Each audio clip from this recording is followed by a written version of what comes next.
buenos días, tardes o noches. Bienvenidos a Peppenstein 77. Empecemos con esto. ¿Cuál es la definición de vampiro? Según el folclore de varios países, podríamos decir que un vampiro es una criatura que se alimenta de la esencia vital de otros seres vivos, bebiendo su sangre para así mantenerse activo. En algunas culturas orientales y americanas, esta superstición es una deidad demoníaca o un dios menor que forma parte del panteón siniestro de sus mitologías.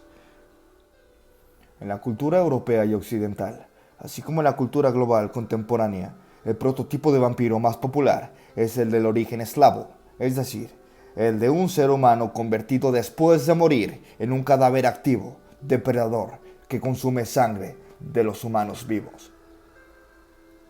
Ahora bien, conociendo la definición de este ser mitológico, podremos adentrarnos y conocer un poco mejor su historia y cómo es que se ha mezclado su leyenda y se ha mantenido viva hasta nuestros días. En la cultura sumeria existió la creencia de los Equimus, demonios y espíritus de personas fallecidas que en los desiertos succionaban la sangre de las personas. Estas figuras se pueden entender metafóricamente como la representación de la deshidratación en los desiertos que provocaba la muerte. En ningún caso se creía la facultad de los Equimus para que la sangre succionada se convirtiera en su alimento de vida. En las antiguas Babilonia y Jerusalén se tuvo la creencia de Lilith, un demonio femenino que devoraba y bebía la sangre de los recién nacidos. Posiblemente Lilith fuera una representación de las enfermedades inexplicables que atacaban a los bebés y les provocaban la muerte. En la antigua Grecia tenemos también la creencia de Lamia, una figura parecida a Lilith y parecida a los estriges, estas últimas basadas en la creencia de que los búhos succionaban la sangre de los recién nacidos. En la Odisea de Homero, en el canto número 11, verso 23 al 50, se describe un sacrificio de sangre por parte de Odiseo a las sombras de los muertos, los cuales, al verterse la sangre, se acercan y al beberla, pueden pasar del estado de inconsciencia total a despertar de un momento a otro. Dentro de las creencias de los vikingos, se tuvo la creencia de los Traug, cadáveres que toman vida brevemente para defender sus tumbas, devorando a los hombres y matándolos con su hedor. La Inglaterra medieval. William de Newburgh, que describe la historia de su país de 1066 a 1198, describe la aparición de un muerto que se aparecía por las noches. Al destapar los pobladores su cadáver, se encontraron su cuerpo hinchado por la sangre, mencionando que parecía una sanguijuela llena de líquido vital. Sin embargo, no se menciona en ningún momento la creencia de que el cadáver hubiera succionado y mordido a otras personas. En el Malleus Maleficarum, escrito en 1486, con el fin de servir como manual de los inquisidores contra la brujería, se menciona el caso de un pueblo casi despoblado por la peste, donde se creyó que una bruja fallecida devoraba su sudario y no pararía la enfermedad hasta que terminara de comerlo. Al descubrirse la tumba, encontraron la mitad del sudario devorado. Le cortaron la cabeza al cadáver y al hacerlo, supuestamente, la peste cesó. Países fuera de Europa y Medio Oriente existen creencias en su religión y tradiciones sobre demonios que chupan la sangre de los seres vivos. Sin embargo, al ser en su mayoría relatos del siglo XVI al XVII, fue que las leyendas pudieron recibir su influencia. Es notorio el caso de los denominados Xi'an Xi. Su significado sería cadáver rígido, de China, una figura que surgió a finales del siglo XVII durante la dinastía Qing. Existía la creencia de que estos seres descritos como cadáveres con los brazos extendidos caminaban por los campos. La leyenda estaba basada en la costumbre de trasladar los cadáveres de personas fallecidas lejos de su familia. El traslado se realizaba por las noches. Los cadáveres eran colocados verticalmente y con los brazos extendidos sujetos a bambús cargados por personas. En ningún momento el folclore tradicional chino los convirtió en bebedores de sangre hasta el siglo XX. Ante la influencia de los mitos europeos. Como es posible observar, En ningún caso de espíritus de fallecidos, demonios o cadáveres andantes descritos en las creencias populares de antaño se reportan como bebedores de sangre, es decir, no son vampiros. Ahora bien, según mi información, existió un personaje llamado Jure Grando, que fue el primer reporte existente de lo que conoceríamos como vampiro. La leyenda cuenta que Jure fue un campesino que falleció en 1656. Unos meses después de muerto, comenzó a acudir a casa a abusar sexualmente de su propia viuda, quien por supuesto vivía horrorizada por estas visitas. El párroco de Kindra, que se encuentra en Croacia, intentó acabar con Grando, presentándose ante él con un gran crucifijo, pero fue en vano.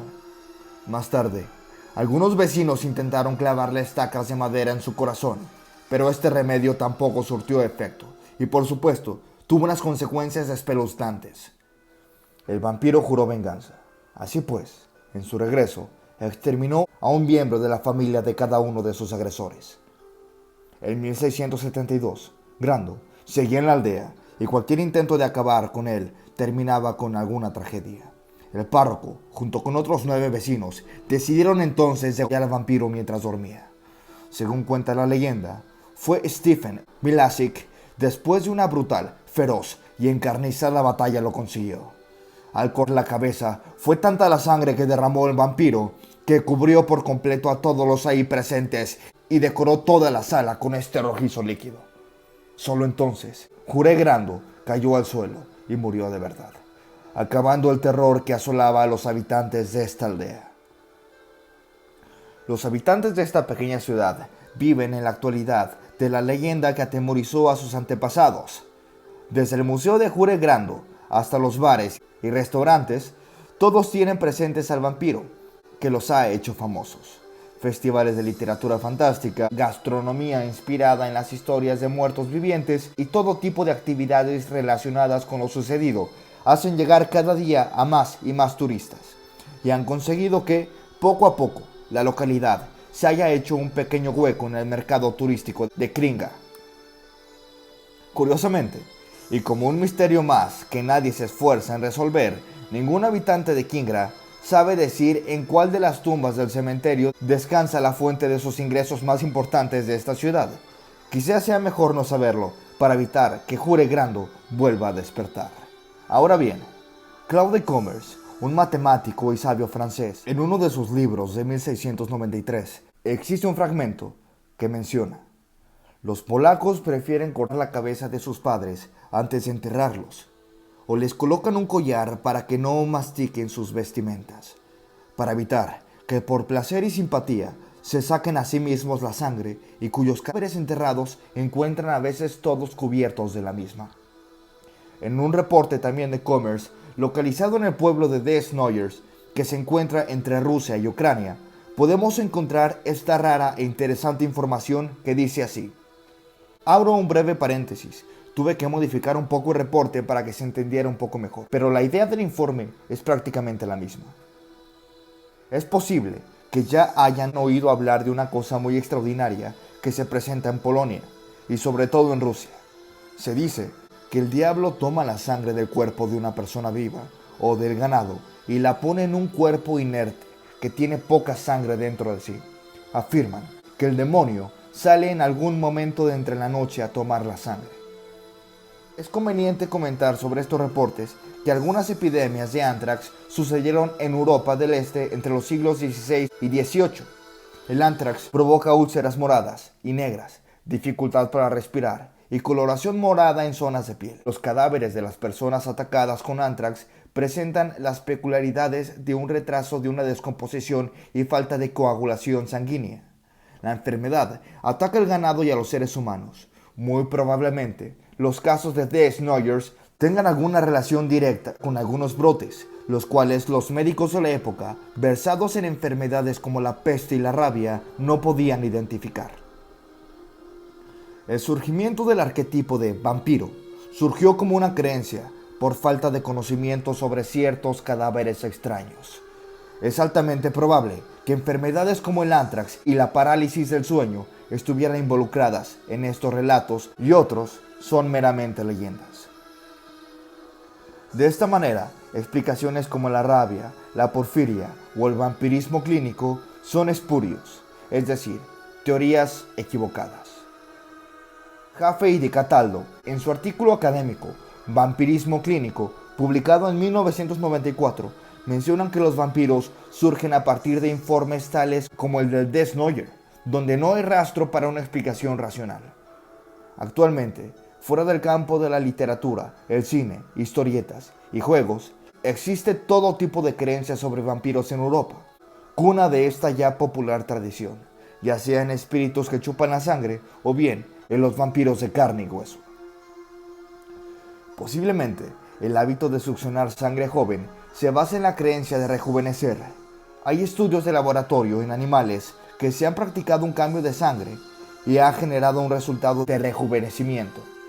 Curiosamente, hoy en día existen productos a base de plasma humano y es teóricamente posible un tratamiento de cambio de sangre a personas mayores con sangre joven. Quizás, al final de todo, los ya tan populares vampiros sigan rondando entre nosotros silenciosamente.